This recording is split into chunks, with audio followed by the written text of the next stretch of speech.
We've got a packed lineup for you this morning. There's been a ton of gaming news dropping, and some of it is absolutely wild. Lawsuits, layoffs, big industry moves, and maybe even a shift in how people access games. Make sure you have your coffee, but you can consider this your full English breakfast.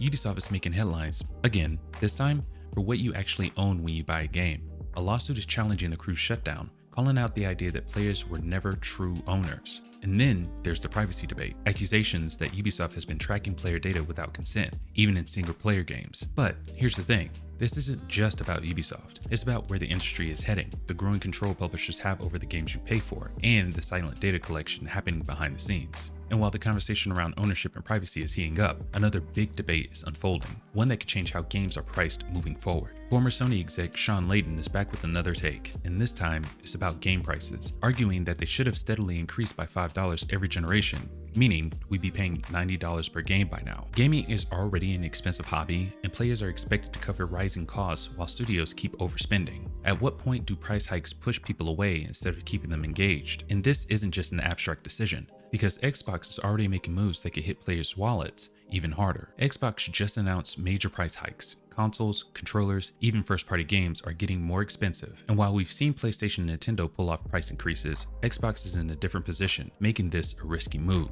Game Pass is the obvious angle. It's looking more and more like Microsoft wants subscriptions to feel like the best deal. But if players feel forced into it rather than choosing it naturally, this could go sideways fast. But that's what we're talking about today, with plenty more sprinkled throughout, and I'm joined by your favorite Englishman to give his expert analysis. Welcome to the Casual Consumer Podcast.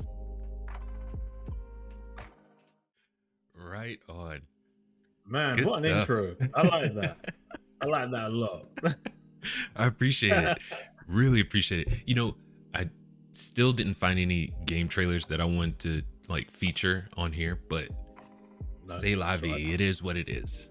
It is what it is. We are here. That's the main thing. Yes. It's the main thing. How are you? Been good. I've been really good. Freaking the job is coming along pretty well. You know, I'm starting to get the hang of it, getting done pretty early now. So it's good. It gave me time to get here and do all this stuff before we got started. Oh my gosh. But yeah, how's work going for you? How have you been? It's been like 2 weeks. Yeah, it's going all right, man. It's busy, but busy's good. Yes. Right? Especially the times we're living at the minute. If you're not busy, then your job's at risk. So yes, it's good to be busy. Even the gaming industry is busy right now. Yeah. Oh, dude. As I'm sure we're going to talk about. Yes, we are. In maybe not in the best of ways. Oh my gosh. We've called this many times. I watch Nas on Twitter, Loki on Twitter. They're constantly talking about how it's a slippery slope. Once someone, Nintendo, makes their games $80, $90, the industry will look at that and follow suit. They've been chomping at the bit for a very long time anyway. So here we are. Here we are. It's like you just needed someone to do it, right? Yep. And then once that's done, then the thing is, what's crazy, Nintendo is not even out yet, as in the new Nintendo. And Microsoft are just like, well, our consoles are out, so let's So we will get to that. So I mean, I guess let's just jump right into it then, right? Let's do it, man. Yeah. Our first one we're going to be talking about is the comments made by Shawn Layden. He argues that there should have been a $5 software increase with every generation. So let's get into the clip. I have it set up like we're an actual news channel. This is kind of cool, but I got it set up. The audio's a little low, but bear with me on this. Your purchasing power compared that against your cost of living, it's much smaller now than it was before, but still companies have been reluctant to push that price up because they probably should have done it. I was in it at the time, probably every generation they should have like baked in a $5 software price hike and make that the typical, well, every generation it's another $5 and you would have been up to $90 already by now. Right. So just a few questions, right? So with the subscription models and free to play, like with these price increases, do you think they'll be able to sustain those? Like, I know that a lot of these companies won't, just because, you know, Xbox, we'll talk about them later, PlayStation, Nintendo, those are the big three. You know, even smaller games have trouble being found on like a platform like Steam. You know what I mean? So if more companies try to do this, do you think this is sustainable long term, or do you think that we're looking at a potential crash? Maybe. It's a difficult one. You probably look at it and think eventually, inevitably, the bubble will burst. But it's almost as, from what Shawn Layden's saying, it's almost as if you want to, like inflation in general increases every year, right? It's almost saying, right, if inflation increases, then these subscriptions, these games need to increase.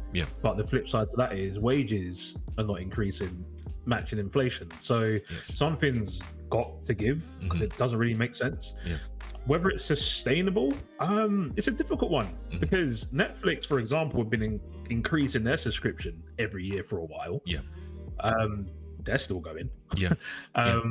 Who else have been? I don't know if Amazon have recently or plan to. Not too sure. I'm not sure yet. But Xbox, I don't recall Xbox increasing their prices on subscriptions not until recently. Right. I think last year or the year before. I can't remember when they announced their new pricing model. But whether it's sustainable, I don't know. It's tricky with games, because who's going to keep, who's going to buy like £80, $80, £90 games? Like, especially when they're not of the quality that they should be. Oh my God. Yes. It's difficult. Like, I don't know. What do you think? It's a tricky one, though. It's like price hikes for price hike's sake, without increasing the quality, without trying to win customers over. You just, increasing the price, and it's like, this is what it is now. Yeah, you know what? That's a very good. Explanation, because, like I was saying before, inflation increases, but the wages doesn't increase. Right. You want to increase the games prices, but the quality doesn't increase. Exactly. Yeah. So something's got to give, or this bubble may burst. And just to kind of piggyback off your example about the subscription service like Netflix or whatever. There've been a bunch that have jumped into the pool and given people more options. Netflix, because they did it first and they did it best, they are surviving a lot of the turmoil that's going on with them. Like Hulu, Disney Plus, as far as I know, they're either stagnant or losing subscribers right now. So kind of juxtaposing that with the game industry, right? It's only so much time that someone has in a day. It's only so much money that a person has to contribute to gaming, right? So I think what they're going to run into is people are going to buy less games, because maybe big titles that come out, GTA 6. You know what I mean?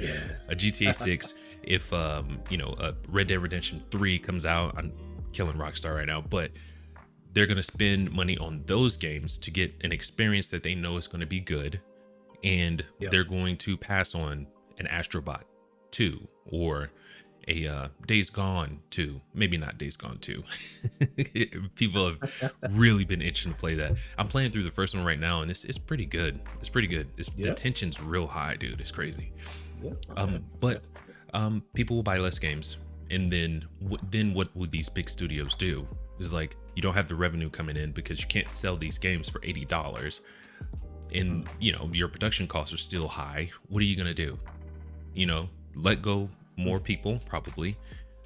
In a case like Ubisoft, you're probably going to have to get rid of a bunch of studios. A bunch. They have like 20,000 employees. It's crazy. So you're going to see the game industry shrink, I think, in a big way, especially if people decide to increase their prices the way that they're doing. But I do have another question for you. So sure.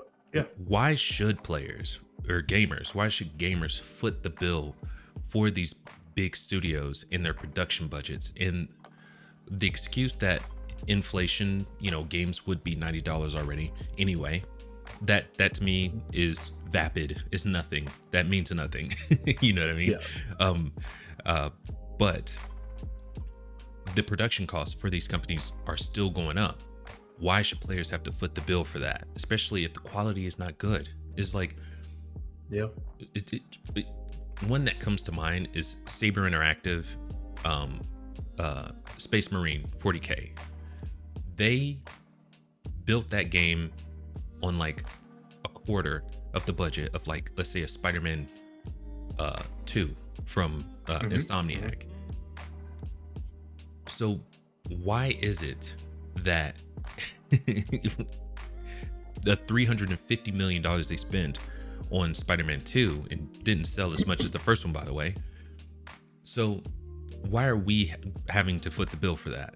You know what I mean? Yeah, it's a tough one. And there's a classic statement, isn't there? Like, if it's too expensive, don't buy it. If you don't like it, don't buy it. So obviously it's not that we are, as gamers, as users, it's not obligatory for us to buy these games, right? But understandably, if we're a fan of a franchise, then yes, we would like to buy these games. But we don't know what happens behind the scenes. Like, they might have set crazy margins for the quarter and said, right, we need to make this amount of money. The only way we're going to do that is potentially increasing these prices. See what happens. And it could just be a test run. Let's see what happens. But it will look a bit silly if that decision was then reverted and they go back to the old prices. It doesn't really look good. No. I mean, from a user's perspective, as you mentioned earlier, Fox, you'd only pay that much money for a game if it's a game like a GTA, Red Dead Redemption, like those type of games which has longevity. Yes, it will last you years. They will keep adding content on top of it. But if it's a game which is like a 5-hour game, for example, a game that doesn't last 24 hours in terms of gameplay, then there's no longevity in that. But because arguably, and I thought about this a few weeks ago when we were discussing, I didn't mention it, but I mentioned it now. People buy iPhones and whatever else every single year, and their contracts are 50 quid a month, potentially, right? The longevity of that for some people is a year, because they get a new phone every year. So from a gaming perspective, that doesn't seem too bad. Right. Because if you buy a game for like 80 quid, 80 pounds, $80, that will have longevity. Right. But if you compare it to the phone market, people are happily paying 50 quid a month. Which already surpasses the price of the game. And it doesn't last as long because it's only a year's worth of value, really, because they're giving the phone back and they're getting a new phone, and they might have to pay another fee up front. And maybe that's what these guys are thinking. Maybe like their minds are like, well, people are buying phones, monthly contracts every single month. They're putting down a deposit every single year. Why can't they buy a game for £80, which will last them a long time? That's true. That might be the thinking. My goodness. In that kind of gives me an idea, but I immediately freaking dismissed it. So the thing with phones, you do have competition, not as stiff as with like a lot of these game industries, right? You got Sony, Nintendo, Xbox, and then you've got the actual studios, freaking Ubisoft, which I guess they're their own publisher now since they have Ubisoft Plus, I guess. But Saber Interactive, you've got Ben Studio, you've got Arrowhead, you've got all kinds of, and they're all vying for your attention, right? With phones, you've got Apple, Samsung, Google. What else? What phones you got? That's a good point. The weird Chinese ones, Huawei, I think. I don't know any of them. But Windows, are they still doing phones? No. No. Nokia, no. BlackBerry, no. Motorola, no. I think they came out with the new Razr. I think Motorola did, but still though. Bloody hell. It's like it's not a lot of competition. It's like you meet a person, like me and my wife are like this. She's an iPhone person, I'm a Samsung person. Yeah. That's sorry. Right. But all right. you don't meet, oh, I'm a Google Pixel guy or Google Pixel girl. Or I'm a, Yeah, you're right. So I think you're right. So I think what this is going to turn into is people are going to get even further entrenched into the camps of watching the studio, Santa Monica Studios, right? Love God of War. I'm keeping an eye on what they're doing. As far as with Ben Studios, I mean, Days Gone is really good, but it's not to the caliber, for me, my personal opinion, as God of War is. So I'm going to blot out everything else and keep an eye on Santa Monica, Saber Interactive, the studios that I know are going to produce something that I really like. So I think that's what's going to happen with these the increase in price. I don't see this really going well for anyone else, but studios who can make those really, really good games. Square Enix might be able to squeeze something out because people really love the remasters for, like Final Fantasy. Yeah, Final Fantasy. Yeah. And Capcom with the, I want to say Resident Evil. Resident Evil, Street Fighters. Yeah. But mind you, Street Fighter has been a bit more recently, but that's for another video, man. That's for another video. But I don't know what they've done to that franchise, but anyway. Right on. And so I think people are, we'll see they can try it out all they want, but I feel like people will buy less games. They'll only keep an eye on studios that they really want to see games from, and everyone else will just kind of falls to the wayside. And it's sad to see that. But it is. Yeah, with Steam though, I gotta give big props to Steam in the amount of variety they have on there. Like I've played through South of Midnight, I've played through Titanfall, I'm playing through Days Gone right now, dude. And it was all in the amount of discounts that they go through, all the time. Yeah. $40, $30. You can get a really good game. It's like, shoot, man, this might be a time where indies just absolutely eat the lunch of AAA studios. That might happen too. That is very possible. It wouldn't rule it out. Especially like, obviously, you mentioned the pricing. The pricing's fair to the average individual. Exactly. If you think about it. Yep. And as you said, there's so many deals on there, bundles. I mean, I've not used Stream since the Football Manager days. Yeah. So you got, I think, did you guys have like NFL Manager and stuff like that, like for football games? So they were kind of baked into like 2K. I guess you could go through like the franchise and whatnot. But I haven't played. I haven't played a football game in like decades. Well, so soccer from my perspective, like Soccer Manager, basically. Yeah. And like, because obviously over here, like, we're football mad, and Steam had like deals, and you can play like demos of the game early and stuff. But what they did, which was pretty cool, is you can play your demo, and then when you buy the full copy, it will take the file from your demo, everything you saved, your saved data, it will sync to the full game. Sick. That's pretty cool. Yeah. So Steam's good for that. Yeah, it's good. I do like Steam. Right on. All right, freaking let's move on to Xbox, and they are price hike right now. So you looking at me, what are the reactions? You're gonna get one. Yeah, no kidding, right? I'm waiting. It makes me wish Nas is on with us too. I know, right? Oh my gosh. I've watched him and Loki go off on this like for the past few weeks on Twitter. Is freaking fantastic. I love it. But let's get into the article real quick, and then we'll discuss. Yep. Okay. So this is coming from Engadget's, being pinned by Chris McGraw. Gaming is about to get a lot more expensive, at least Xbox fans. Ooh, this is one question I wanted to ask you. Being an Xbox fan, how do you feel about these price increases? Man,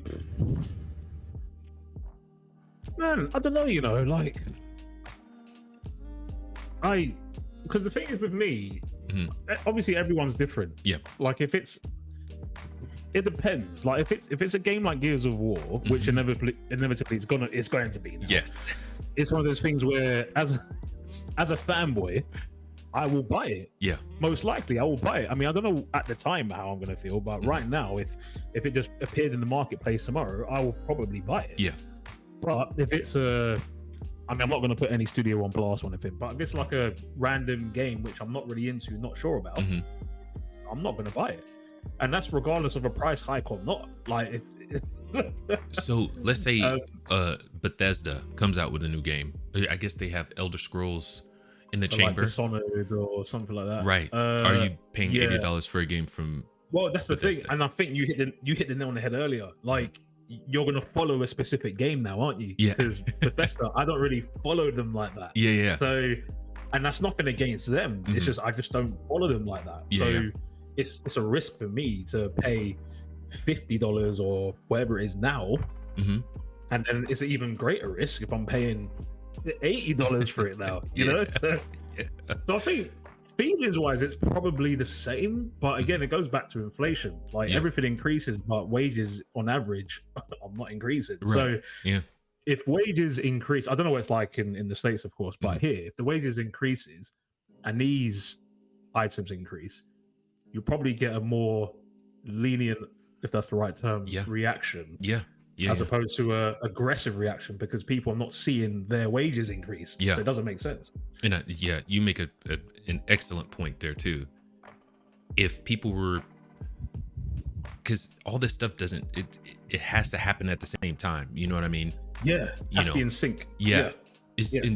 So the way that I picture all of this, right, is people make more, and the things that they weren't able to, fit into their budget before, they can fit it now. They go get that. Yeah. What's happening right now is people don't have that money to fit an $80 game into their budget. But what kills me is like, where is this thinking coming from? You know what I mean? Like, what compels you? Yeah, what compels you to charge a more than premium price for it if more people can afford it? It's like, I know what you mean. I know what you're getting at. It's like, what? We can't blame Nintendo. Obviously, sorry. There's two things people probably complain about. Let's keep it a buck, right? Yeah. It's either Nintendo and their price, what they've set for games, or the taxes on tariffs. Yeah. They're the two things people are going to look at and use that as an excuse. And it's not just let's obviously take Microsoft out of the equation. It's not just Microsoft. These are other companies probably going to, if not have done already, the exact same thing. Yeah. I think I saw Apple say something as well, very similar. Because of the tariffs, they have to increase their prices. Yeah. So this isn't just Xbox. So let's I'm not saying as a fanboy, I'm just saying let's just not attack Xbox here. There's probably other companies doing it. Yeah. And we just haven't realized it yet. Or we're going to find out. It wouldn't be in defense of these gaming studios, but they were planning to do this before tariffs hit. Before anyone was talking about tariffs. Possibly. Remember that article? I want to say we read it, and it was like game studios were waiting in the wings for GTA 6 to make it okay for them to increase prices. Yes. So sure, the tariffs, but we know they wanted to do this for a while. There's an excuse. Do you know what I mean? And tariffs might get thrown. But I think again, you hit the nail on the head. GTA, it's like Rockstar have done their job, right, guys? Inflate your games. We'll be out in a year's time. See you later. You'll see a GTA game will probably cost 200 quid. Oh, if they do that, no. You know what, right? You know what? Deluxe version of GTA, don't rule out. Oh yeah, 100%. And someone made the point that we've been paying $100 or more for games already because of the premium packages that come along with it. Oh yeah, I think I said that. Yeah. Like we have been. I have been like for deluxe version of games, like Gears of War 2. I think it was. I bought like the box edition, which cost like £100. Sick. I remember that back in the day. So we have been doing it. Yeah. don't get me wrong, dude. Like, as long as they get you, like, I love what Santa Monica did. They sent you a freaking figurine with Kratos and Atreus. Oh, dude, it was sick. That's cool. Oh, it's so sick. Cool. That's cool. I was trying to find like one sold separately, you know, on Amazon where I could just get the model because I didn't want everything else, and I can't find it. They do have some really cool freaking figures of Kratos on there though, so I gotta give him that. Gotta give him that. That's pretty cool. So so I mean, we basically know. Let's go over sure, what the price is going to turn into. So where are we? Yeah, the Xbox Series S 512 gigabytes is now going to be 380, more than 25% increase from 300.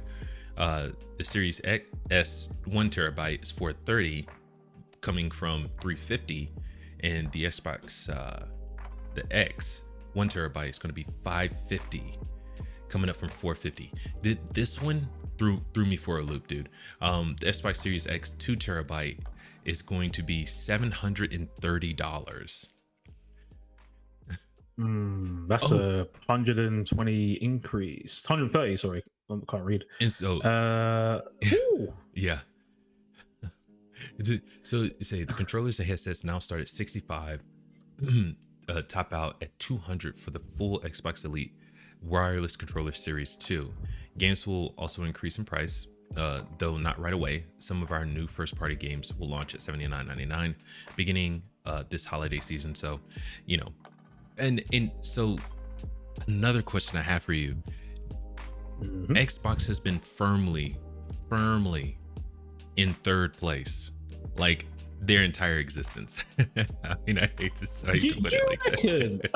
Yes.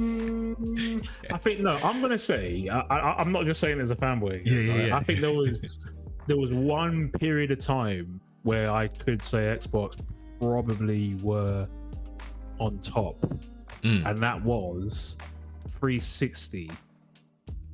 But I can't remember if that was a PS3 or PS4. PS3. It was the PS3 era. I think I don't know. We probably have to look at the numbers, but you're right. Bar that though, I think it's always been PlayStation, Nintendo. I think the last gen was definitely Nintendo. Oh yeah, Switch. Oh definitely yeah, the Switch. 150 million units sold. Yeah, oh my gosh. I think the Wii definitely. But yeah, other than that, it's been the PlayStation 2 as well, hasn't it? So yeah, I think you're right. Overall, you're right. I'll give you that. Do you think they have this? Because looking at this, right? Looking at how much they're increasing the prices, right? You're basically trying to say, do they have the right to do that? Do they have the sauce, as the kids say? Yeah. Like, you've been finishing third this whole time. Do you actually have the right to turn around and say, "You sure you want to do this? You sure you want to do this?" Yeah. I think it's like throwing the kitchen sink, isn't it? It's like, I think we've spoken about it. The panel's spoken about it. Yes. We've said Xbox are looking to get out of the market. Yeah. As in Microsoft looking to get out of the market. Yeah. Maybe this is it. They thought, you know what, one last throw at it, one last stab at it, see what happens. And maybe this is it. So, like, I want to say they've sold 30 million. It's probably gone up, but the last number I saw was 30 million units. Yeah. And for what? The Series X. Series X. Yeah. And I'm not sure if they're baking in the S with that. I'm not sure if they're baking it all in together. Even so, though, that's not good, is it? Really? No. Not at all. Nah.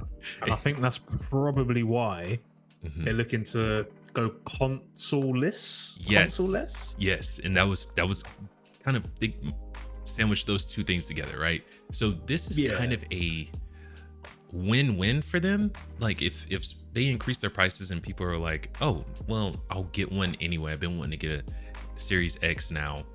It's not going to be a lot of people that did that, but you get more money off of that. But people who are like looking at that and deterred by the price of an Xbox Series X or S, they look at Game Pass and they're like, of course, that looks like a much better deal, especially if, you know, the whole industry is going to go to the $80. That's good for Xbox. I guarantee Game Pass is going to be huge after that. Oh, do you think it's like reverse psychology? So is bump up the prices on the hardware, the physical hardware, physical copies of things, but the Game Pass might work out cheaper because it's only, I'm going to say £10 a month, I think. I want to say that, like, for the base, or roundabout. Yeah, roundabout. It's affordable. Yeah, exactly. Maybe you're right. Maybe a bit of reverse psychology, and people look at it and then they hear, oh wait, I don't need my console. I can just log onto a television. I can just log onto my phone. Yeah. Oh right. Okay. This works. Yeah. Or I can get a Steam Deck or a Rogue Ally. And don't get me wrong, those things are pretty expensive too, you know, but you can take them everywhere. You can take them anywhere. Battery life. Exactly. Steam work on the battery life. I heard the Rogue Ally was even worse, but if you know, you can still take them anywhere. So I was wrong about the PlayStation Portal. It was not a good piece of hardware. The remote play, I want to say that's what it's called. It's just so freaking finicky, man. Like, I could take it. Oh, you don't like it? I didn't. I sold it. Oh, right. And I got a Steam Deck. Oh, I know. Oh, I knew you got a Steam Deck. Oh, right. Yeah. Oh. So the Steam Deck is galaxies better than the PlayStation Portal, obviously, because, you know, you got to have PlayStation 5 to even use the dang thing. And I mean, they made some updates to it, you know, use cloud now and all that good stuff, but you do cloud gaming on it. But just no, Steam Deck is a million times better. But so that's why I think Game Pass is looking a lot better, right? You don't have to deal with the increases in price for the hardware. And if you already have a Steam Deck, or, you know, freaking looking at the prices on this, you can get a Steam Deck and, you know, take it anywhere and use Game Pass on it. As far as I know, I think you can use Game Pass on that thing. But yeah. It wouldn't surprise me. It wouldn't surprise me. What you need is you need to download the app. Once you download the app, sign in with an Xbox account. Oh, wait, are we going to discuss the LG collaboration of Xbox? We can. To do a quick So this is what's interesting. So I've got an LG television, and I've got an Xbox console. So this is for anyone who wants to try this out or whatever. So I saw a YouTube ads saying that Xbox have collaborated with LG and you can play your games from your TV, essentially alleviating the need for a console. Now, I stopped during this, and I'll tell you why I stopped, because with LG, you need to have an LG account before you sign into your Xbox account. And when I saw that, I just thought, nah. Because again, it's data, isn't it? Like, you have to sign into so many things, and it's like, you mean to tell me I have to play Xbox Game Pass by getting an LG account and then signing into my Xbox? No.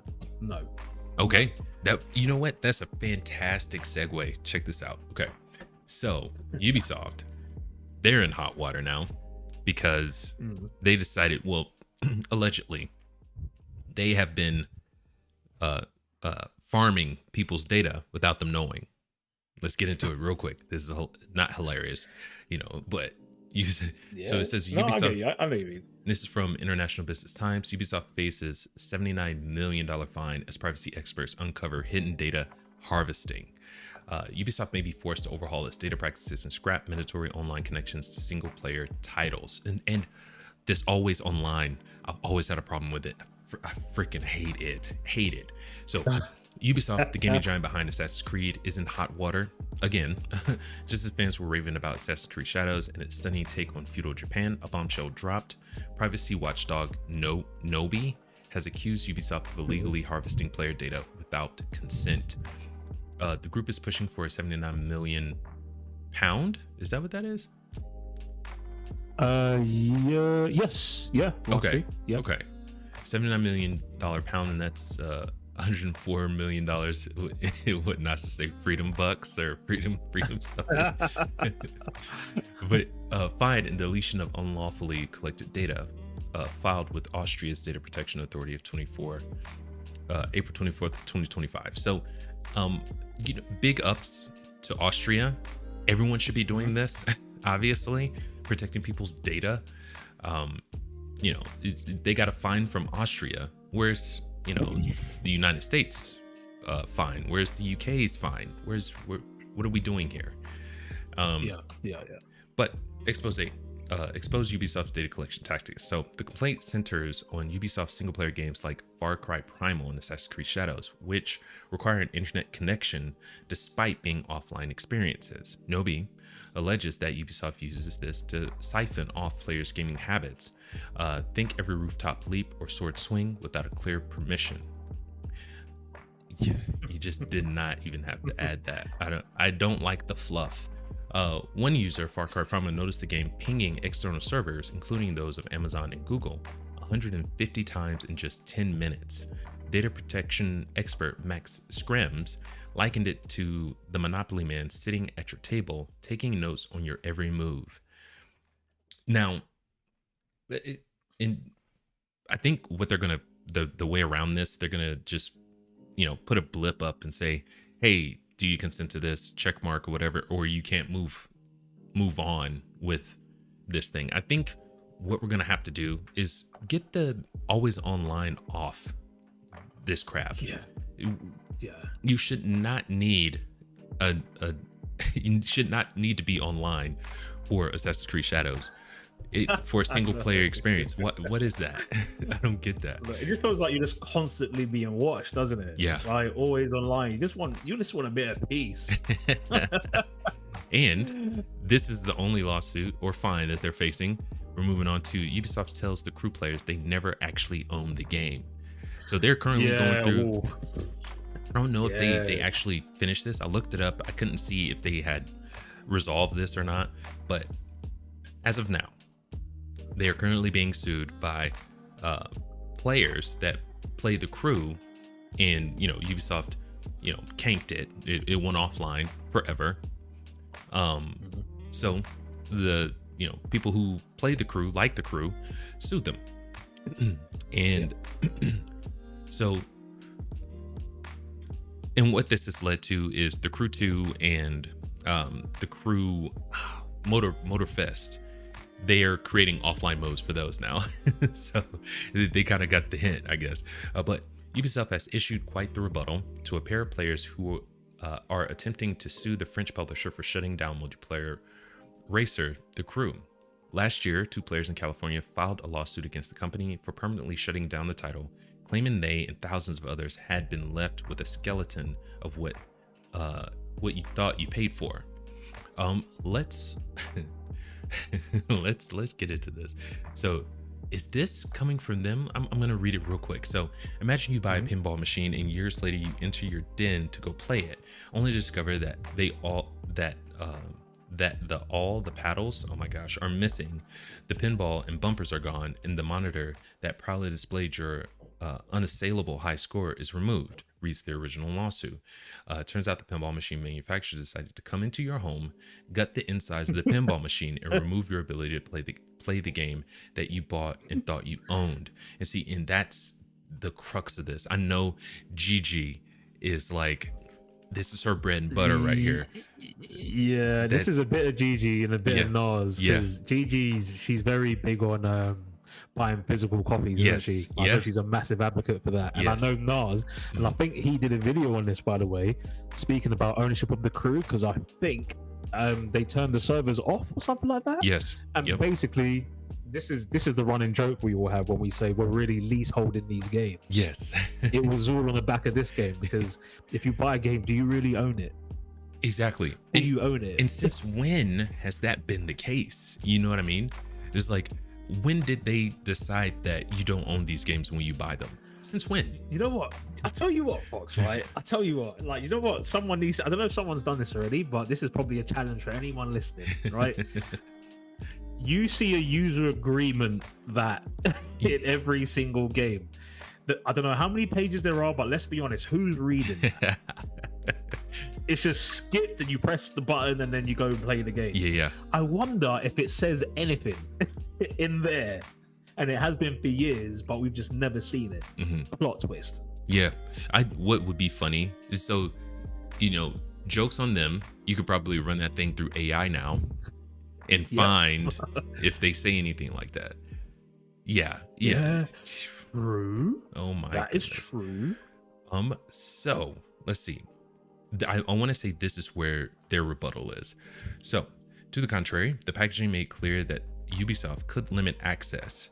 This is fatal to plaintiffs' FAL, UCL, and CLRA claims. Plaintiffs' entire theory of the case is based on the faulty assumption that buying a physical disc entitles purchasers to infinite access to play the game.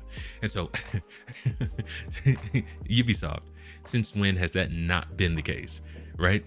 It's this always online crap, dude. I tell you, it's this always online. It's like them being able, oh God, it's been, I would say, a big part of the downfall of gaming. Oh, we don't have to put out a good game or a finished game because we can just, patch this, patch that. You know what I mean? Yeah. Yeah. It's lazy. It's lazy. Oh God. Oh God. You're like, lazy is not even the word. Good Lord. Frickin'. So should game ownership even be a debate in 2025? You know what I mean? Yeah, it's one of those, because you know it is, right? Like, if let's say Ubisoft, right? Not saying them specifically, but let's say any publisher turns around and says, right, guys, I'm not sure if you know this, but you don't actually own these games you buy. Yeah. But we're letting you know now, so you are aware.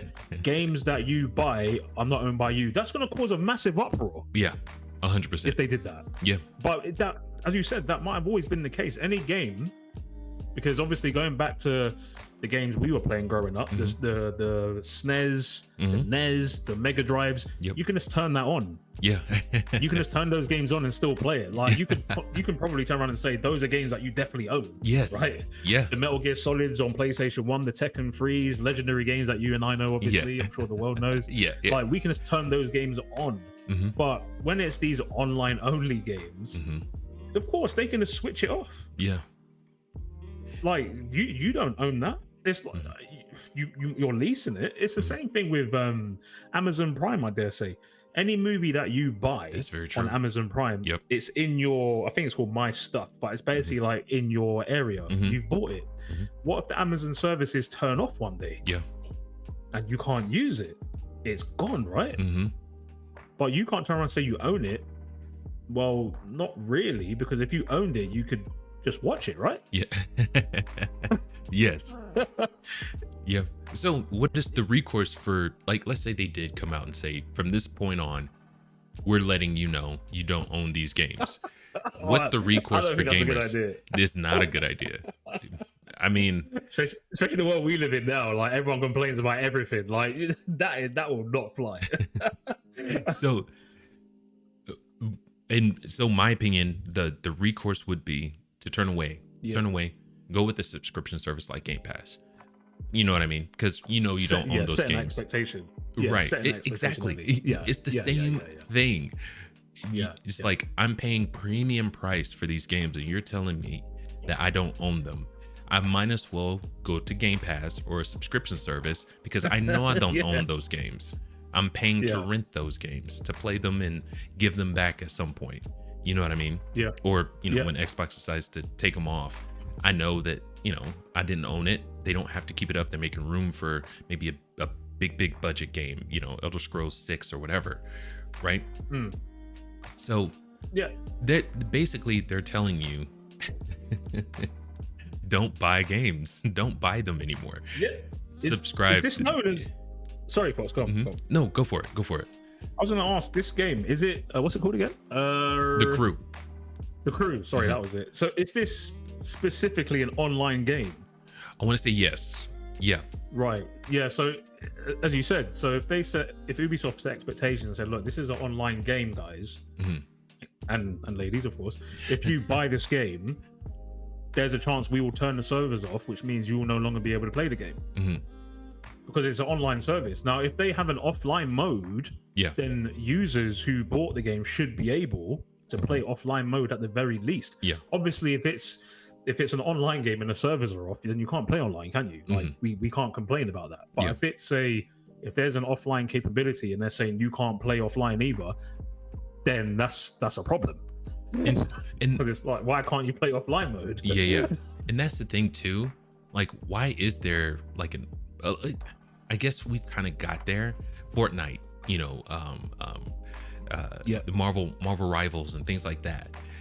Yeah. The appeal for those is to be online and be able to interact with millions of people, you know, in a certain span, or, you know, whatever. So I guess there is an argument for that.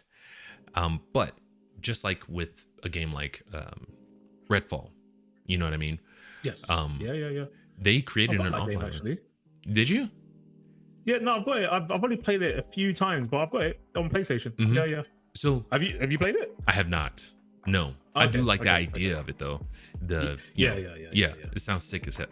But so it was an online game, and before, you know, Xbox unceremoniously shut them down, they created an offline mode so people could still play, you know. You know, barring the ones that are you know, made for that kind of thing, you know. Why? I made a mistake. Sorry, it wasn't Redfall I have. It was, I'm gonna say Godfall, not Redfall. Ooh, okay. Godfall. Yeah, Redfall was Xbox only. I just googled it. Yeah, Godfall. I have Godfall. All right. Yeah, I've not played Redfall. Yeah. Right on. Just to cover. Yeah. We have to correct in the record. That's totally fine. This is what we're all about on the. That's it, man. You got to be transparent about these things, you know. You know, someone's there itching, waiting to say, "You're chatting rubbish, man, because you can't get it on PlayStation." Hey, man, I'm correcting myself. It's like, calm down. Take it easy. That's it. Take it easy. Have some black coffee, man. Get that dopamine hit. But it just kills me though. Like, I wish we could get out of this age of always online. For people who I doubt it, man. You don't think so? Those days are gone. I think this is the way forward now. At least for the next probably. Until we're in wheelchairs, man. I think that's like, or rocking chairs. I think. Then Game Pass. Don't be surprised if don't be surprised if like consoles completely just go out the window at some point and everything's just online. And I think they will eventually. Yeah. Any last thoughts on this? I'm sick and tired of the always online. If your game isn't targeted towards a ton of people online going against each other at a time, a racing game, come on now. You can play that at home. You don't need, you know what I mean? But I wish that we can get away from this always online. And for those who have an always online, create an offline mode for, you know, the people who want to play it after. The people paid the money for it. Let them play their freaking game, Ubisoft. Anywho's it's. So we were talking about this a little bit off backstage or whatever. And the Arrowhead CEO, he has some thoughts about how people have been running their studios. And I think I set this up right. We will see, I guess. But let's hear what he has to say about it. Your purchasing power, compared that against your cost of living, it's much smaller now than it was before. So give me a quick second. Oh, good Lord. Because they probably should have. Oh my God. Here we go. I got it now. I got it. I think I do. I think I have it. Oh, here we go. Okay, so I'm going to get this set up real quick. We'll see what Jorjani has to say. Shams Jorjani. All right, now let's get into the clip. Touched upon this. I think that it comes back to sustainable growth. I wish that our industry hadn't shed almost, 20, 30, 40, 50,000 jobs the past 2 years. And the reason for that is that a lot of people in the top were making very unsound business decisions, and there's very little accountability on their part. Who among these executives is stepping down from the positions because they took these shitty decisions or slashing their salaries? That's not generally happening. What's happening is that regular folks, regular developers are paying the cost of that. And I think that that's a terrible way to manage and run our our industry. And just because you can hire or grow and triple in size in 6 months doesn't mean you should, or that it's the best thing for the studio's long-term health. And I'm not saying don't grow, but do it in a way where you don't have to then let go of 1/3 of the company because you made stupid decisions. Yeah. Like, try to be. Yep. Right on. So he does go on to say that he would like to hire, more people, but he's focused on keeping the people that he has and keeping their jobs for years to come. So my question to you, do you think that these executives who made these decisions that resulted in massive layoffs, do you think they should take some responsibility for the decisions that they made ultimately? Yeah, I think the comments that was just made on that clip, agree, completely agree. Yeah. I mean, that's just life in general, right? If we just take things out of the boardroom for a second, like anything you do in life, if you have a home, provide for a family, your actions, it's down to you as the individual, right? You have to be accountable for that. If a bill needs to be paid, you are accountable for that bill. If you need to pay for food, you need to pay for that food source. So when it comes to a business and you manage a team, your decisions, it's down to you. Yeah. And if it goes wrong, you need to be accountable. Yes. Yeah. That's just life in general. Like, even if you just take it out of the boardroom, I think, I'm just going to say it straight, I think people in general who don't take accountability for things, cowards. Yeah. Yeah. Like, just flat out cowards. Like, I really can't stand people that just don't take accountability for things. I think it's cowardly, very cowardly. And the worst thing is these individuals who are losing their jobs, it's not their fault because they're obviously under your leadership, dictatorship, whatever you want to call it, right? They're doing what you've asked to do. Yeah. And as a consequence, they lose their jobs, which has knock-on effects to their lifestyle, their lives, their homes, their mortgages, their bills, etc. Yeah. But yeah, it's fine for the decision maker to get it wrong, still keep their job, and live the life that they're living. Yep. I think it's poor. I think people need to be accountable. Yeah. Boardroom or not, in general. Yep. 100%. 100% agree. What do you think? Yeah, shoot, man. It's since I call him Darth Alaris over there at Embracer because he did exactly what Jorjani was explaining not to do. They got a huge influx of cash. They went around and bought studios. Like, it was going out of style. Now they're selling a lot of those studios, and they expanded. And now, a lot of people are losing their job in the industry. And it's industry wide. Darth Lars wasn't the only one that was doing this. You've got Ubisoft that they were doing this. You've got a bunch of these companies that thought people were going to stay in their homes for freaking ever, which is the dumbest thing I've ever heard in my life. No, that was never gonna happen. Oh yeah, no. It's like people were inside for, I want to say, 2 years, and we needed something to pass the time, so we went and bought video games and played video games. And these companies saw that influx of cash. It's like, oh God, we're rolling in the dough. We need more people. We need more studios. We need more games out there. Make more games. And then when people went back to work or went to the park, went for a walk, and not play video games anymore, they were sitting there holding the bag. And a lot of people lost their jobs because then they had to shrink, because they weren't making this much money. And I have to say, yes, that is a big part of it. People expanding too fast, employees and things like that. But these budgets have gotten out of hand. It was like, how do you expect? So let's say, and I think I tried to use the example. It's kind of like really close related to the movie industry right now. If you make a movie for $350 million, you have to exceed that by the budget and the marketing. By a significant margin, right? If you want to hit.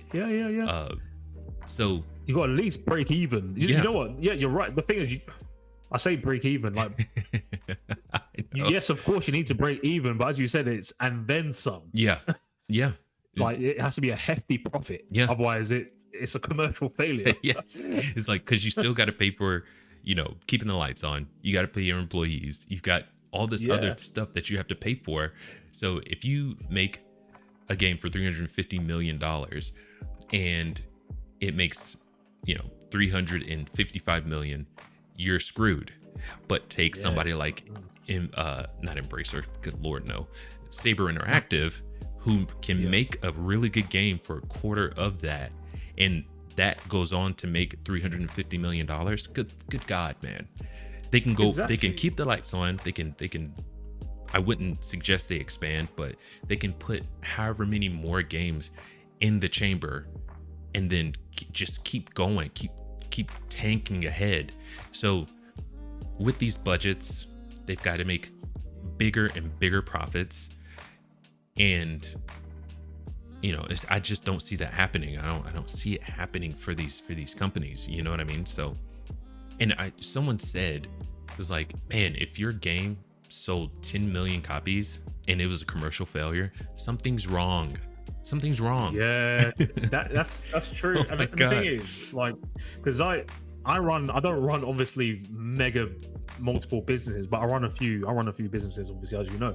But and this is something I've learned. At first I didn't know how this works, but I started to understand over the years. Just because you have a budget doesn't mean you need to use the whole budget. That's one thing I've realized. And yes, I'm saying that as someone who's experienced and used the whole budget, and I didn't need to use the whole budget. So I'm speaking from experience now. If you have a budget, you don't have to use the whole budget. Save the budget for a rainy day in case, guess what? Jobs are at risk, but it's fine because you got a pot for a rainy day, which will cover those jobs. And I like what what's his name? Sorry, Shams Jorjani. What he said was he wants to keep the staff that he has, right? So that tells me that's someone who's big on internal growth. Right? Bring the staff members in, train them up. No need to look externally for someone of that level. We'll just get someone here, train them up to that level.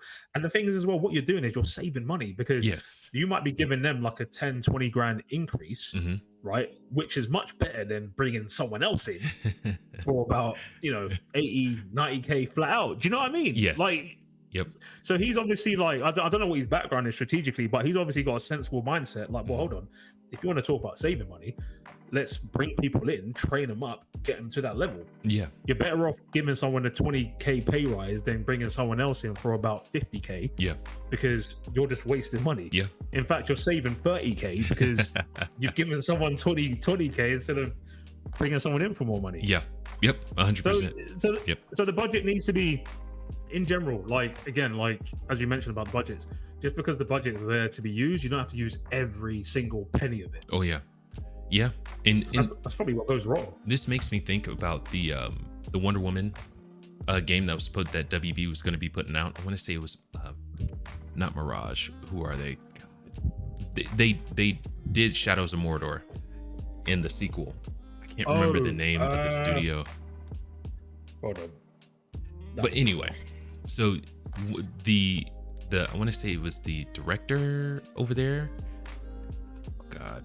But anyway, the director over there. Is it Monolith Productions? Yes, Monolith. Yes. So that's the one. No. So the director or CEO or someone over there, he was talking about how he didn't see the shutdown coming when WB shut them down, but they had already, like, the Wonder Woman game, they had already spent $100 million on it, and they weren't even close to being finished. That's crazy. Yeah, it kills me. For a game? Yeah. Like, dude, what? Like, what? Like, what's going on? Like, I don't know. But I think someone's like, I don't know. Like, £100 million for a game is crazy. Does it feels like people, like, money, like that money's not going anywhere. Someone's getting rich off of this. Someone's getting massively rich. That's what I'm saying. Like, whoever's charging for the engine to be used, for the graphics card, they're laughing right now. They're like, you know what? That's crazy. But the thing is as well, I think if you throw celebrities into the mix, that's obviously part of the budget. Oh yeah. It's like Metal Gear Solid, of course. Phantom Pain. Yeah. So Kiefer Sutherland voiced Snake, as you know, as opposed to David Hayter. Now, it's something like clocks. I haven't looked into it. I'm a big Kiefer Sutherland fan, by the way. Shout out to 24, my favorite TV show of all time. And Lost Boys. Yep, I've not seen it, but I know he's in that. Yes. I know he's in that. He didn't say much. If you look back at the game, he didn't say much. But the thing is, because I did a bit of voice acting, not anymore, but I did a bit of it before. Okay. You can charge people for the words, the amount of words you say. Oh shit. So you can charge £1 per word. Okay. And again, that falls into budgets. So just look into it. Like, look at a game with a big, high-profile celebrity. Yeah. And see how often they speak. If they don't speak a lot, that tells you that's costing a lot. No, I'm being deadly serious. That's something I've spotted. I'm just saying, I didn't even think about it that way. Yeah, no, seriously. Like, you don't realize until you get into these industries. Oh, so that's why when I heard that in voice acting, I was like, £1 per word. 50 words is 50 quid. Yeah. That's ridiculous. Words, by the way. Like, we're talking about what? Maybe 1-2 paragraphs. We're not talking about. So imagine the scripts of a full-blown game. Oh my gosh, dude. This is what I'm saying. So yeah, so I don't know who the actors and actresses were on these games that cost 100 million, but don't be surprised, obviously, if that's factored in, and that's the reason why they've gone over budget. Yes, it's crazy. You should look into it. So we do have some good news though. Some good news. Like good news. We've been talking about Saber Interactive a lot. So Matt Karch, the CEO over there, he's donating $5 million to, I want to say, the College of Austin or something like that, and he's putting it towards creating more developers, but teaching them how to survive the industry, right? And to Jorjani's point, you don't need to expand if you don't need, you don't have to expand if you don't need to. Keep the people who you have, pay them well, and let that be it. You know what I mean? Yeah. Take what you need. Yes. That's it. Just take what you need. So real quick, let's get into that one. So Saber Interactive CEO donates $5 million for Game Industry Institute at University of Texas. Let's see. This week, the University of Texas at Austin announced the funding of a new game industry academic department following a $5 million donation from Saber Interactive co-founder and CEO Matt Karch on behalf of the Karch family. The program, dubbed the Karch Gaming Institute, will be dedicated to shaping the next generation of creative leaders in the video game industry. He has a quote somewhere down here. I do have to give him a demerit though, just because he was in, looking into this topic, he was praising Embracer Group, so he gets a demerit for that. He gets a demerit. Bet that grinded your gears. Oh yeah, very much so. Darth Lars, he is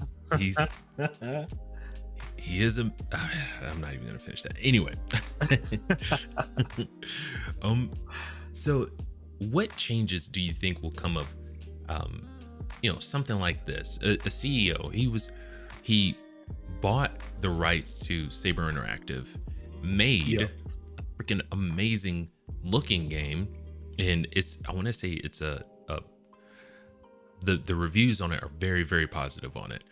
And we're talking about Space Marine 40K, right? Yep. Mm-hmm. So he's under Embracer. He buys Saber back and then creates Space Marine 2. Mm-hmm. If anyone's built to pass knowledge on to future gaming leaders, I think it's Matt Karch. But how do you think this will change the game industry going forward? I think that's a very good incentive. If I'm being honest, I think it's he cares. Clearly, someone that cares. Yeah. About the industry. Otherwise, he wouldn't have donated a lot of money. That's a lot of money. Yeah. That's, Yeah. But I think it's really good because what it's doing is because the gaming industry. I'm not sure if a lot of people know this, but it's a very difficult field to get into. Oh yeah, for a number of reasons, and it's a highly qualified, skilled job. Like I dare not do it because it's just so complex. I've got family members that have tried to do it, and they've created games, but it's a very difficult industry to get into. So if this funding helps individuals get skilled up and get into the industry, then I think it's a great thing. I think it's great. And if obviously I mean, I don't know if this guy's going to be attending seminars or speeches or anything like that, but when you know that he has funded money directly in and he's speaking to you directly, if he can relay that experience, and hopefully it's good experience, and obviously like mention the bad, what happens and what to avoid, I think it's healthy for the industry in the future. And speaking on like that right there, like the CEOs, especially the ones that do it right, you know, it feels like they're trying to keep that stuff really close to their chest. Like they don't want anyone else in on how to manage a studio and take it to new heights. You know what I mean? I'm always weary of individuals that don't share knowledge. If I'm honest, like individuals that share knowledge, they're the ones you want to. Exactly. And as far as I know, I'm sure there are probably many other CEOs or just devs that put their money towards, you know, these classes and you know, to get people trained and educated on the game industry. Sure, but like you really don't see it very often, though. You know? No, you don't. You know, it'd be good to see more of it. And I do get it because it's a lot of money. But maybe he's been in that position. Maybe he's been in that position where, like, wow, I wish I had this opportunity. You know, in university, I never got that. Now I want to give these students the opportunity to have an easy, not an easy way. Nothing's easy in life, but just a an option to take this up. And if they like it, hopefully it gives them that experience and exposure to get into the industry. I think I have his quote somewhere. But I think he gave a really great speech. I wish I could find the quote. But for anyone, you know, any CEO who is running their studio well, you know, it's not a lot of them out there right now. It's like Darth Lars, stay very far away from these young impressionable minds. Okay, you know, Gulma, stay far away from these impressionable minds. Okay. Matt Karch, you're doing a great job. You know, well, I was gonna say, like, you probably heard that saying before, like in work in general, anywhere, like it filters down. Like, that's just a saying, it filters down. So if you've got a good CEO, it filters down. If you've got someone that's toxic, it filters down. Hence why you get the toxic line managers, you get the toxic senior managers, you get this. But then if you've got a good CEO, fingers crossed, obviously, that good energy filters down. And let's hope this funding filters, and as gamers, it'll be good for us in the future. Let's hope. Right on. Console or not. could be online, always online. Oh gosh, but hopefully we get good games. That's what we want. That's what we want. Real quick, do you remember Banjo and Kazooie? Yeah, man. Developed by, well, the publishers were Rare Studios. Oh, I didn't even go that far. They did Perfect Dark, Banjo Kazooie. Dang. I'm gonna say Killer Instinct not developed it, but Midway developed that. Gotcha. But I remember Banjo. Check this out. Okay, so Banjo. So on to our next one. Look, Spyro and Crash Bandicoot reboot studio Toys for Bob wants to bring back Banjo and Kazooie. So they were on a YouTube channel. The way I understand it, he wasn't able to be in person for the interview, but they were sending emails back and forth, and he was able to, you know, interview the CEO or the director. They get into it here. So in a recent interview with Canadian Guy A, which was then reported by Windows Central, Jan, and it's let me get it right. Where are you, sir? I want to get his name right. Paul Jan. So he's a creative director over at Toys for Bob.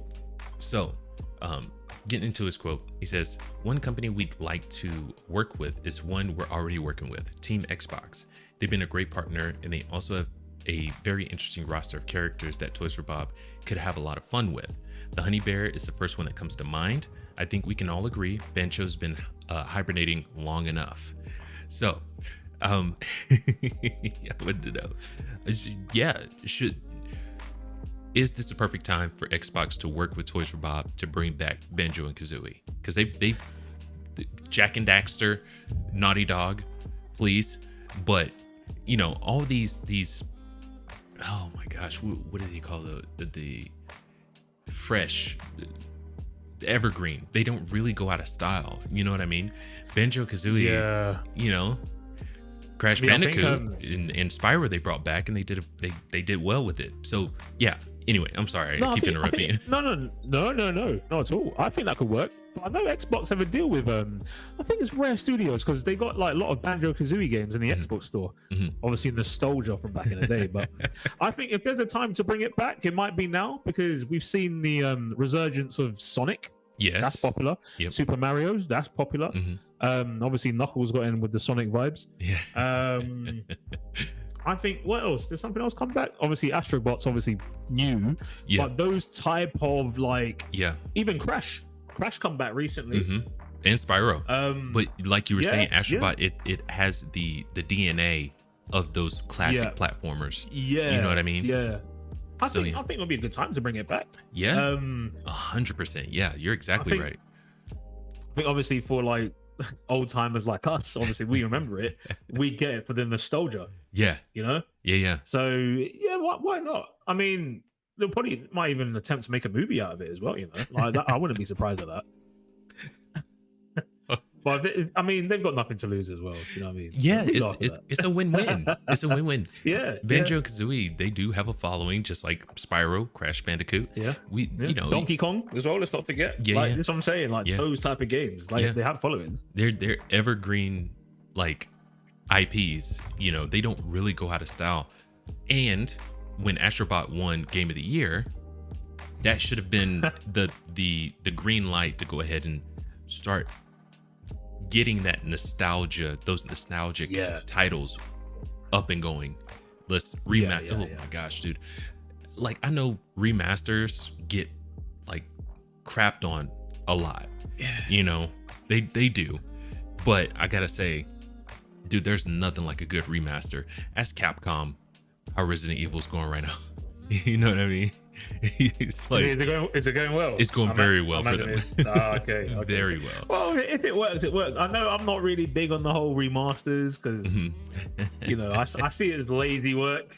If I'm honest, like the creativity is gone. But obviously, if people have been following the franchise, I get the lure of remasters. I do get it. You know, like with Snake Eater. You know, that's going to be ultimately a remaster. So I get it. You know, it was a great game. One of the best games I've played. I get it. But yeah, not for everything though. Oh man, I want everything. I want everything. You want it all. I want it all. It's like if just like how they're doing with Resident Evil, if they did Metal Gear that way, would you be interested? What, Metal Gear? You know what? There's one Metal Gear Solid game that I think if they are going to remaster, it should be the first one on the PlayStation 1. Yeah. More than anything, because Sons of Liberty, I think, still works to this day. I think 100%. That can still be played. Snake Eater still can be played anyway, regardless if it's the new one or the one that originally came out. And every other, you know, just be a fanboy, I'm going to say it. So Metal Gear Solid 4 as well, Guns of the Patriots, that still works. Metal Gear Solid Zombies, let's not talk about that. Let's not. Phantom Pain obviously still works. I think Metal Gear Solid, obviously you got the twin snakes and everything as well, they still work. But I think because Metal Gear Solid 1 had those PlayStation 1 graphics, like if you can lift and shift that into something modern, that would be crazy. Like how they did with Final Fantasy 7. Oh, is that what they did? Yeah, I don't really follow it. Like, I know that's probably a Kenshin question, but I don't really follow it like that. What was it? Is it the same thing? So it had PlayStation 1 graphics and just elevated to modern day graphics. Oh, because okay. it was like you remember Spyro and how 3D was not it wasn't great. Dude, when we were playing it, I thought that was the best it was gonna get. I remember playing Sonic Adventure 1 and 2 on the Sega Dreamcast, and I was like, dude, these graphics are crazy, mind-blowingly good. And I was like, this is it. Nothing's getting better than this. And then, holy crap, wow. I remember Sonic. Yeah, I remember that on the Dreamcast. Yes, that was great. Open world-ish at the time as well. Yes, yep. Yeah, because you can jump on trains and stuff. I remember. Oh man, so nostalgic. Yeah, dude. Yeah, that's crazy. Kicking it old school. Golly.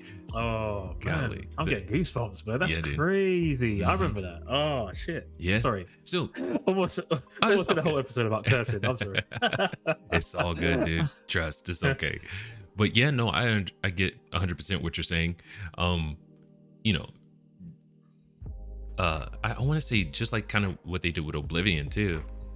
But get Metal Gear Solid 1, revamp it, and bring it back to modern day graphics. I love that.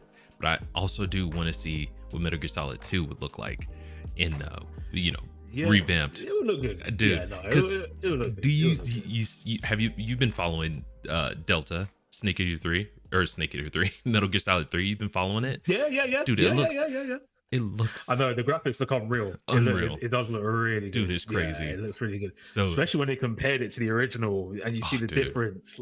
The water graphics, the crocodile, it just looks really like, even the guns, like you can see like the shine and everything, the graphics on the guns. It's like, yeah, dude, it's crazy. So yeah, I want it all.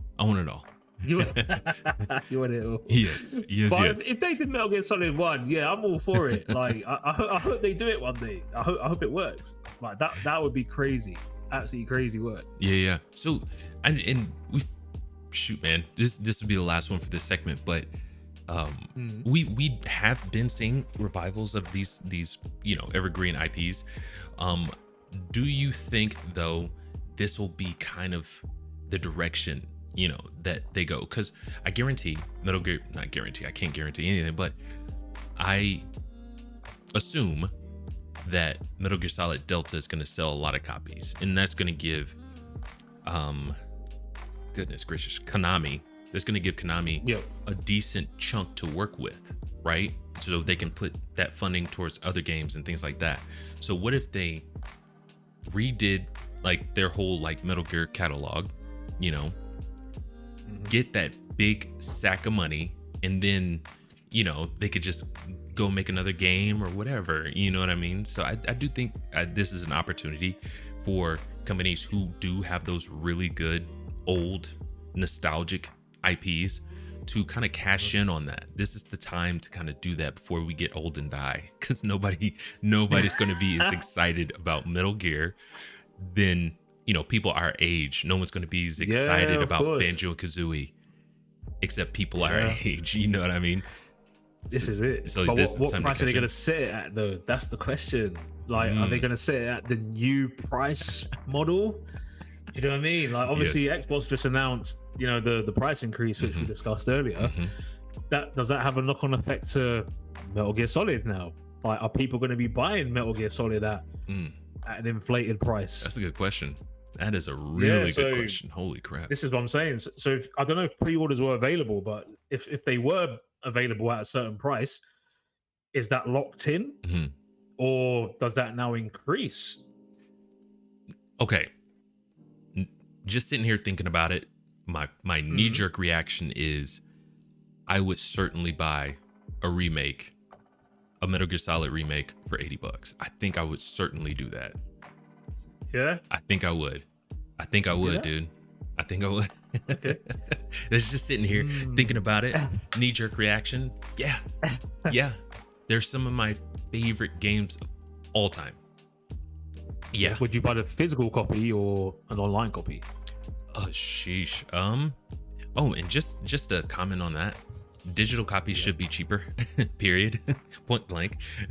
Yeah, I agree with that. I think that's a fair assessment. Yeah, it just makes sense, doesn't it? Right. Like, you don't get the booklet. Unless the booklet's online, like just scroll when you read it. There's your booklet. There you go. Yeah. Yeah. You don't have. That's a very good point. Yeah.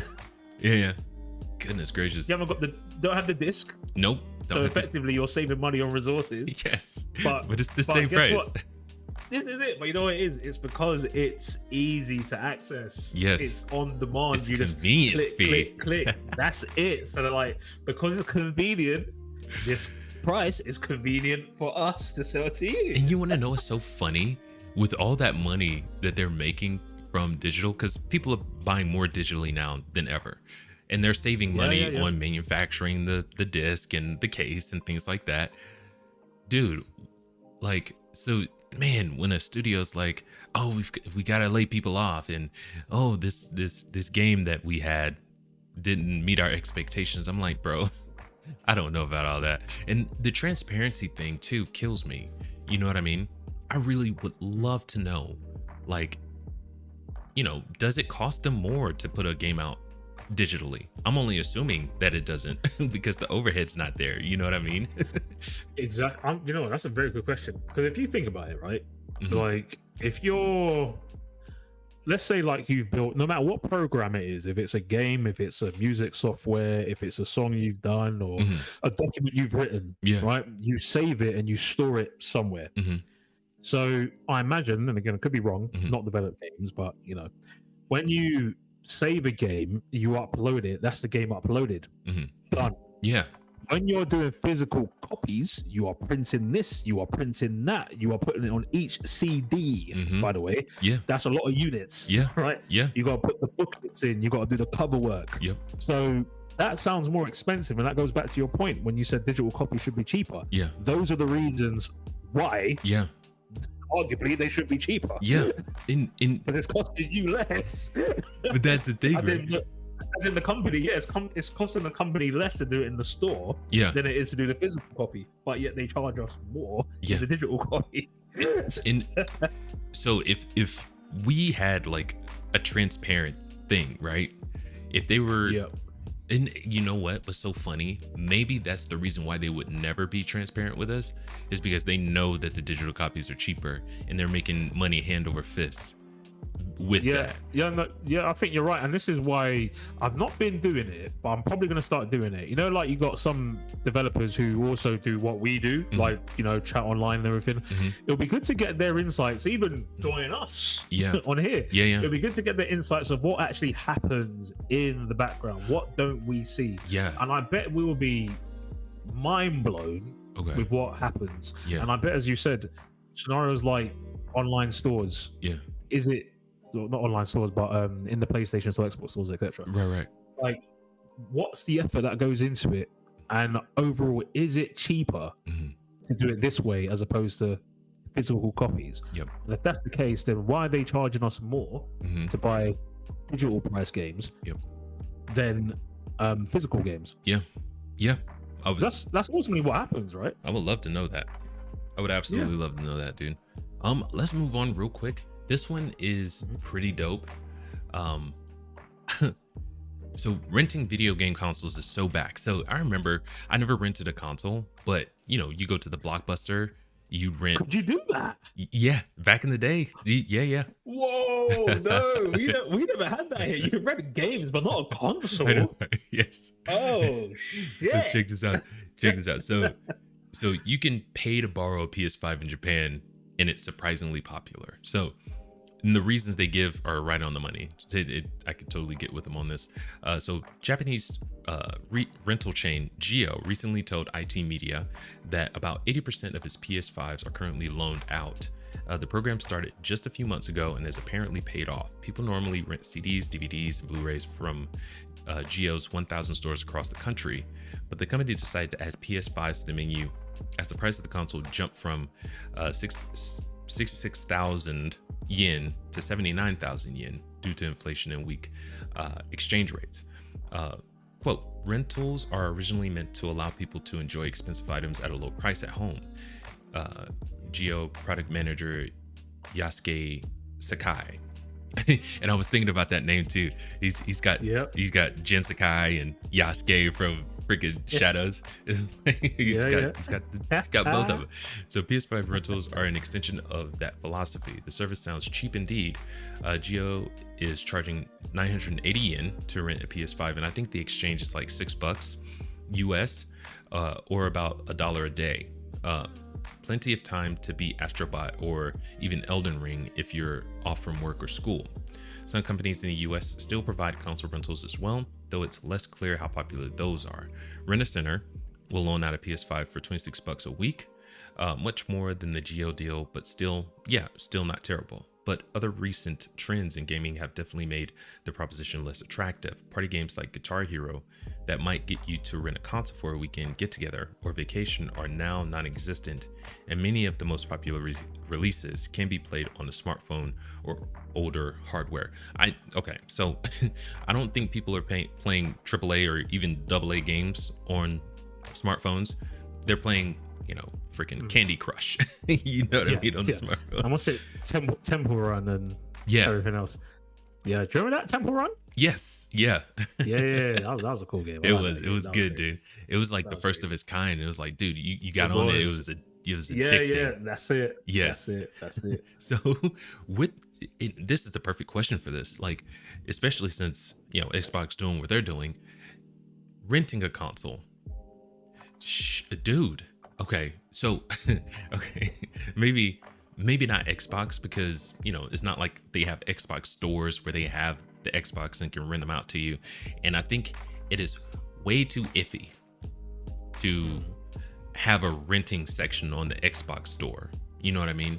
Online. I think it's way too risky. Those things are probably just...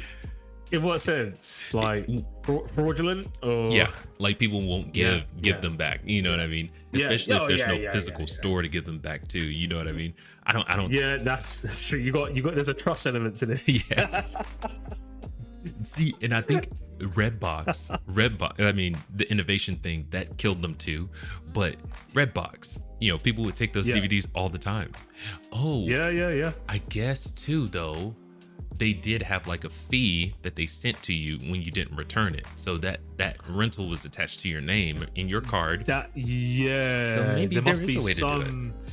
There must be some contractual agreement, like a binding contract, which says, right, if you don't give this console back, we have your bank details here, and you will pay the price for the console, right on, plus interest. Right on. So that makes sense. Hey, you know what? PlayStation could do this, Xbox could do this. Instead of, they have the, the amount, $500, $700, but they also have this rent section where you can rent it for however many days, weeks, or whatever, and just send it back. Yeah.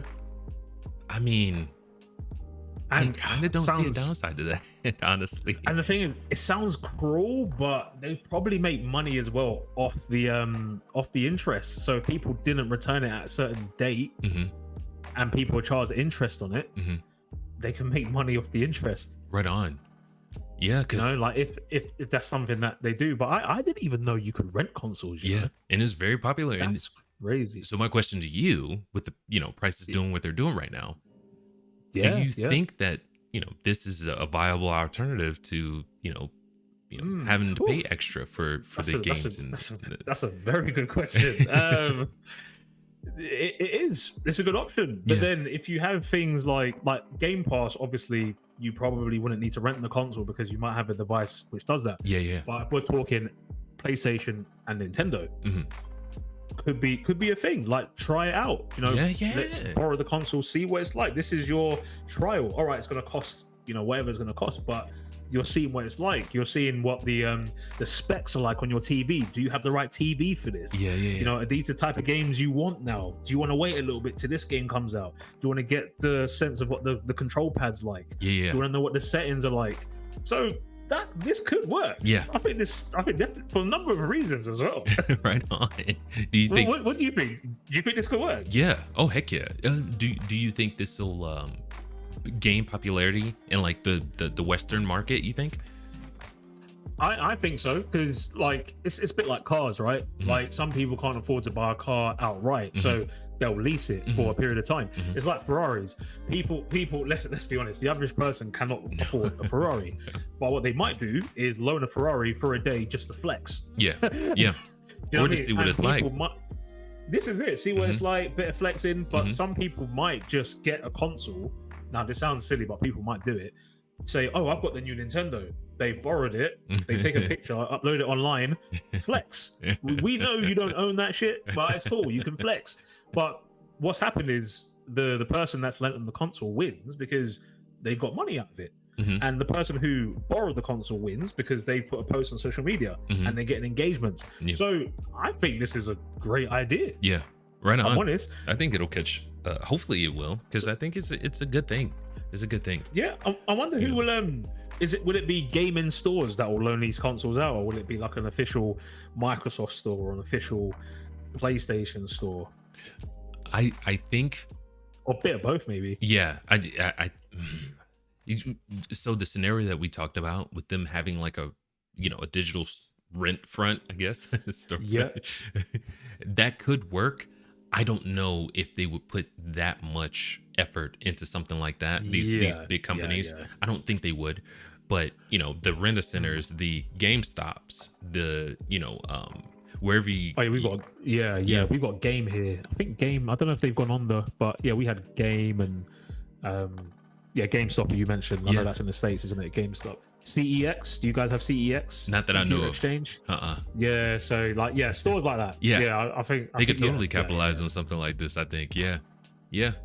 So it's true, but then it's one of those things, though, isn't it? Like if you like Nintendo, obviously their new console are going to be in the gaming market for a while from a console perspective. Oh yeah. PlayStation likely. It's that Xbox question, isn't it? Like, are they going to bring out another console? Because Xbox might think, well, we're out of here anyway. I do believe. Rent Game Pass. I think the everyone's next console is going to be a handheld. I think Xbox is going to be a handheld, and I think PlayStation is going to come out with a handheld. Because again, manufacturing, it's much cheaper to build a handheld than it is a console. Yeah. So Just might get Steam. Shoot, man. It's awesome. Yeah, I mean, I think that's my next console. If I'm honest, it's freaking great, dude. Console. Yeah. I love it. Yeah, man. I think Steam's the next way to go. I think. I can't remember. It's not. What is it? I'm playing through a Star Wars game too right now. It's the kid with the red hair. I can't remember the name of it. Oh gosh, I can't remember. Yeah, I wouldn't know. But it's pretty good. It's pretty dang good, man. Oh, it's Star Wars Day today. Look at that. Yeah, there you go, man. I knew what you did there. That Easter egg. I didn't know it was Star Wars Day today. Right on. May the 4th. Yeah, man. Oh, that's right. That's right. Yeah, man. I just looked at that. My son's birthday is in 4 days. So I looked at, I was like, May 4th. It's like, my son's birthday is in 4 days. It's like, oh, may the 4th be with you. It's like, yeah. Right? Goodness. All right. And so our last one, this one is, we've seen a lot of these already. Some are good. Some are not so good. They lean more towards not so good, but this is probably the fastest turnaround I've ever seen of something like this. So I tried to bury the lead, but here we are, right? So Sydney Sweeney is to star in the split fiction film adaptation from director John M. Chu, Deadpool and Wolverine writers to jump on board. This is crazy, and I remember seeing an article where they were asking Joseph Ferris, the CEO over at Hazelight, they were asking him if he knew anything about this. And now this is gaining more and more traction now. So we have Sydney Sweeney is set to star in the film adaptation of the hit video game Split Fiction with John M. Chu directing. And apparently she's supposed to be executive producing also. So good on her. Good on her. And even Take-Two and Split Fiction look like games that would translate well to film. And when I think of, I haven't played the game, I really want to, but Split Fiction, like, it stirs up Tron vibes for me, for some reason. Like, being stuck in a computer. That's what it does. It stirs up those Tron vibes. But anyway, let's get into this real quick. So from developer Hazelight Studios and publisher Electronic Arts, Split Fiction blends fantasy and science fiction following a pair of authors, Mio and Zoe, who become trapped in the worlds they wrote, written by director and Hazelight Studio chief Joseph Fares and Sebastian Johansson.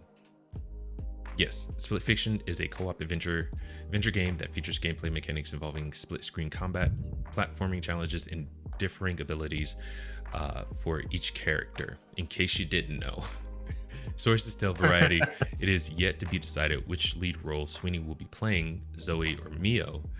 Released March 6th. Yeah, see the turnaround, dude. That March was like 2 months ago. That's exactly what I was going to say to you, because I just looked at this now. Like, the game's only been out for a few months. Yes, that's a crazy turnaround. And that makes me think like maybe Joseph Fares and maybe a Hollywood exec have been discussing this behind the scenes. You can't just turn the game's just been released and all of a sudden we're going to make it a movie. Yes, I thought this game was out for years. I just looked and it's just been out for a few months. Yes, that's crazy, super crazy. So here, you know what I'm gonna do? I am going to real quick. We're gonna watch a whatchamacallit. What? They got a trailer for it already? A trailer, yes. No, not for the movie. Yeah, I was imagine. Now, this is probably gonna get copywritten struck. Do you want to risk it? Yeah. For a biscuit? It's for a biscuit. Risk it for the biscuit. Yes. We're going to risk it this time just because. But do you know what the story's about, right? I do now, based on what you just said. So what, have they just written their own story and they just all of a sudden are in their story? Yeah. So it sounds quite cool though. It's super cool, dude. Here, give me one quick second. I've got to. Where are you? Okay. Here we go. We are going to. Is that the one? No. I can see the game's got really high reviews though. Yeah. Like, really high, like good scores. Freaking up. People love it. Is this? Oh my god. Oh, here it is. Good. What? Yes. That's the one I'm looking for, I think. Oh my gosh. All right. Yes. Holy smokes, man. All right. Let's take a look at this trailer real quick. Touched upon this. I think that it comes back to sustainable growth. Here. I wish that. There we go. All right. We're getting close. And boom. Or did I not? Oh, I have the. All right. Can you hear that? Yeah. Let's start it over real quick. All right, check this out. God, I'm not doing this. Push the button. No.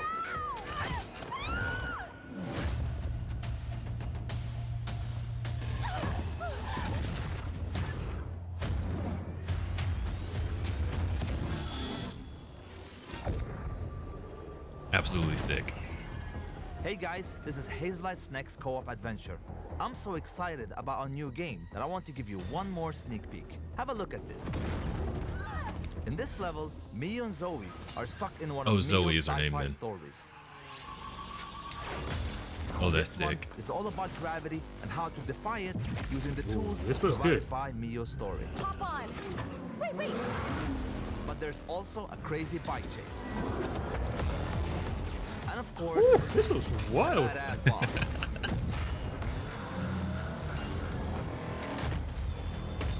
All right, that might be too loud here. There we go. All right. Okay, here's another one. Now they're in one of Zoe's fancy stories I'm a fairy. where they can shapeshift What the? into various fantastic creatures, Sick. each with its unique set of abilities to help them get to the next level. At Hazelight, we really love gameplay variety. That's why we added side stories that are completely different from the main path. Side stories are found in the main levels and looks like a portal. Once you enter, you end up in a new world. Fascinating. For example, how about flying around in space? Or ride on a sandfish in the desert? Dang, dude, that reminded me of This Dune. looks fun, man. So just trust me when I say this. This is side content you don't want to miss. That's just side content. Yeah, I know, right? Sick. Bloody hell. Can't wait to see the full content.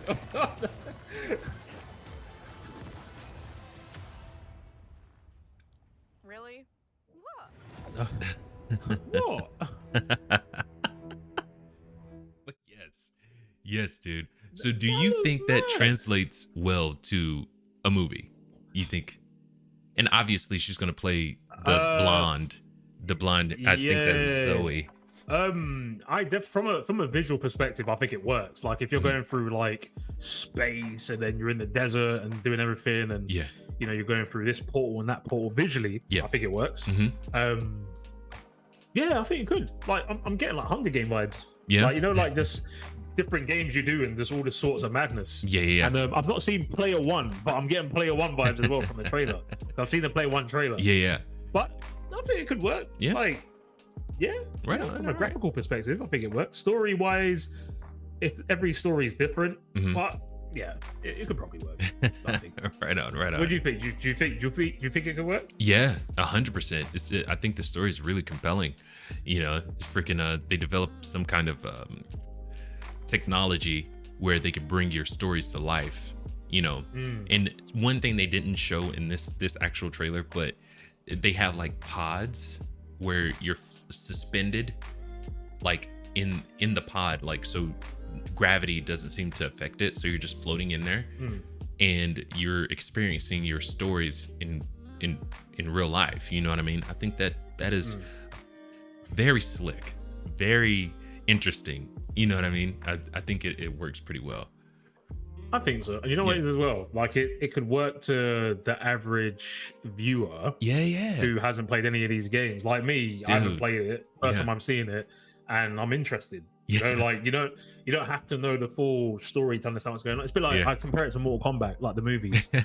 Like if you go to a cinema and you watch the most recent Mortal Kombat movie, the 2021 movie. And unless you know the backstory of the characters, you're not going to know what's going on. You know what I mean? Whereas this sounds like something you can just sit and watch and understand what's going on. 100%, yes. Freaking so, dude, have you ever went back? Because man, I haven't watched the first Mortal Kombat in like forever. It's been a while. Oh man, I watched that. Like, you know what? It's a guilty pleasure. It's a guilty pleasure. So, like, I'd always find time to watch a snippet of it or a movie or the movie itself. So I'm worried, especially like with the fight with Sonya and Kano. That one is just which one? The original? Yeah, the original movie. Oh, where she snaps his neck and she's like, so bad. And he's like, "Go on, babe, give me a break." Okay, snap. There's that 90s cheese. Oh, I know, it was so funny, man. I know people crap on the second one, but hey, man, I thought the second one was still good. I mean, I can understand the comparison to the first one. Obviously, it's different from the first, but I think it's more because they had all like the main characters, not main characters, but they had additional characters. That's true. Like. Yeah. They had the robots in that one. They had Jax in that one. They had Jax in that one. Yeah. Jax, Cyrax, Kitana's sister, Melina. They never addressed her by name. Some of these characters they don't address by name. Funny enough. They just don't like. I think Nightwolf was addressed, but some people weren't addressed. He is in there. See, they weren't addressed. But that's what I'm saying. Like, if people don't know the backstory, they're not going to get it. They're going to sit in the cinema and think, oh, dude, that's such All right, so that person looks like Kitana, but it's not Kitana. So who is it? We don't know. She's not mentioned. Right. That is so funny, dude. I've thought about a little bit of it because you got the Minotaur guy. You remember I can't think of his name. Oh, Striker. Yeah, military. Minotaur. He's got the not Minotaur. I'm thinking Centaur. Centaur maybe. Am I thinking of Centaur? Yeah, Centaur.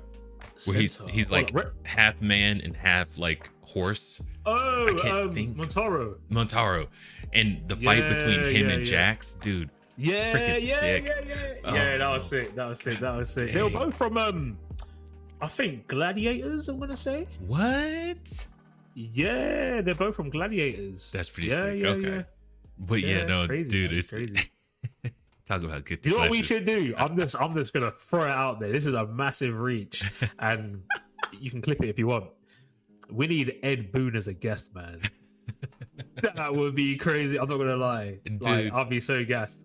Yeah, freaking Noob Saibot, one of the most OP characters in Mortal Kombat. That dude. I can't tell you how many times. I'm not sure if you know this. You know Noob Saibot. If you flip it round backwards, it's actually Tobias and Boone. Yes. Yep. That's crazy work, right? Yes. That's crazy. That's crazy. It works so well. Noob Saibot is such a sick name, and I can't tell you how many times I got my butt whooped by that guy. You know. I know. He was a sick character, and it's actually Bihan Sub-Zero. Oh, get out. See, okay, this is another thing. The lore with Mortal Kombat is so, dude, it's crazy. It's kind of convoluted now.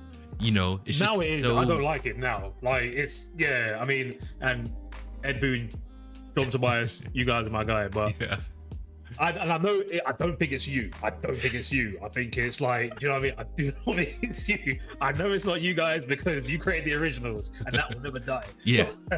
But like these new character transitions in this new universe, like.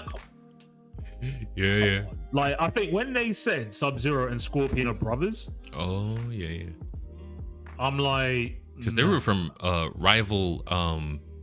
Exactly. Yeah. One was from the Lin Kuei Sub-Zero, and Scorpion's from the Shirai Ryu. Oh shoot! See, you're getting deep. I'm deep like that, bro. Pause. I'm telling you, man. Good stuff. Yeah. Holy crap, man. So when you see the storylines now turn into what it is, you're like, yeah. I know this isn't. They say Liu Kang is a god now, apparently, and they're in a different universe. Yeah. Shang I know, Tsung. just switching up the universes, and it's like, oh, we've got Marvel on it now. Okay. Like yes. What? Yes. So it is 5:19 over here. You have any final thoughts, sir? Final thoughts. Do I have any final thoughts? Yeah, I do. I think price hikes. Just about that. I think it needs, not to say more thinking, but I think it needs to be fair. Yeah. Overall, I think it obviously, if business need to prosper and customers need to want to buy games, I think there needs to be a balance. Yeah. I think price hiking games, which is just ridiculous for a customer to buy, I don't think it's fair. The final thing I'll say as well was what's the game again? Not Need for Speed. The Crew. The Crew. Like, if customers buy a game and you're going to turn the services off, which prevents them playing that game, let the customers know that. Yeah. That's all I'll say. Just let them know beforehand so there's expectations. Yeah. If there's an online mode, great. Let the customer know that they can still play online mode, but don't cheat the customer. Yes. Like, that's crafty. It's not good. No. But that's my final thoughts. Right. What about you? Have you got any final thoughts? I'm just gonna piggyback off of yours. Seriously, freaking if they do have that, I want to see transparency. You know what I mean? Yeah. If they do want to come out and say, hey, you don't actually own these games, be transparent about it. Don't try to mislead people into thinking that they actually own these games when they don't, you know, and don't put out a lengthy check this box if you agree. You know what I mean? Be honest with people. You know, that is really shady stuff. So shame on you, Ubisoft. Shame on to any other studio who thinks that this is the way that business should be run. You know, you're gonna come out and tell players, "Oh, you were mistaken. You thought you owned this game. You're sadly mistaken, customer." It's like, that's you can take that route, and that's probably why Ubisoft is in the boat that they're in right now. So, you know, take heed, other studios. You know, if we buy a game, we bought it. It's ours. It's been that way since forever times. So, yeah, you know, good night. But works for me. Good way to end it. Yes. I'm gonna go ahead and close this out. Tell people where to find you. Freaking. You can find me at Scotty Boozy on X, Scotty Boozy on YouTube, and I think that's about it that I'm aware of. Haven't uploaded videos. Can't get my words out. Haven't uploaded videos for a while, but there are Killer Instinct walkthroughs. There are some discussions on games on there if you're interested, and you know, I might upload something in the future. We'll see. But I am around on Twitter here and there, so you know, let's have a chat. Right. And of course, I'm on here, the Casual Consumer Network. That's right. Shout out to the main guy, the chief, Fox. These freaking mainstays. You got Scotty, Gigi, Nas. Yep. And Kin. Yep. And a recurring guest, I want to make him permanent too, is Loki. Yep. Oh, the and Familia. Shout out to John DBZ. Shout out to Lord Beerus. Shout out to those guys. And everyone else out there. Yeah. Shout out to Bunny. Yeah, Shout Bunny. Yep. Who else we got? Fozzy Games. Shout out to Fozzy Games. Oh yeah. Yeah, man. You know, there's some people I didn't mention last time, and I'm like, man, I gotta get him this time around. So right on. Covered. You know what? I've probably missed someone else, and I apologize. Yeah. To everyone else, love and miss you guys. Yep. For real. Right on. All right, I'm gonna close this out, and all right, guys. I'll talk to you cool. after. Yeah, all right, man. Have a good one. You too. Right on. So big thanks to Scotty Boozy for coming through. It's always awesome talking to him. And thank you to everyone else out there that watched. We really appreciate it. If you want to, keep up with what's going on with the channel, definitely subscribe, hit that notification bell. It certainly helps us out, and we really appreciate it. Go ahead and leave us a like too. It helps with the algorithm. But got plenty more stuff coming down the pipe, so keep your eyes out on that. But till next time, keep it casual. Peace.